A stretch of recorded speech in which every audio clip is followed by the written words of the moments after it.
তো এই রকমভাবে বসে সামনে হচ্ছে এই নদী, তো অপরূপ সুন্দর লাগছে, এত ভাল লাগছে সকালটা। তো এখন সময় হচ্ছে 7টা 25। তো 7টা 25 এখানে মাঠে ঢুকতে গেলে তোমার 10 টাকা করে টিকিট, এখনও কাউন্টার খোলেনি, আর 9টার সময় খুলবে। তো 7টা 25 যেহেতু, সেই জন্য আমরা এখানে ঢুকে গেছি।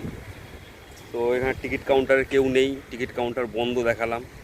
তো আমরা ঢুকে গেলাম, বিনা পয়সায় ঘোরা হয়ে গেল। কিন্তু এই মাঠের মধ্যে ঢুকতে গেলে 10 টাকা এন্ট্রি ফি। এবার আপনারা বসে এখানে পিকনিক করতে পারেন সারাদিন। যারা পিকনিক করবেন তাদের 10 টাকা করে তো দিতেই হবে। আবার পিকনিক স্পট ভাড়া কত সেটা আমি জানি না, বলতে পারছি না। আমার মনে হচ্ছে কিছু একটা নেয়, কারণ মাঠে ঢুকতে গেলেই 10 টাকা নেয় সাধারণ মানুষের কাছে। আর পিকনিক করলে কি কিছু নেবে না? অবশ্যই নেবে, তো জানি না আমি কত নেবে। আর নদীর ঢেউ দেখুন, ছলাপ ছলাপ করে আওয়াজ হচ্ছে।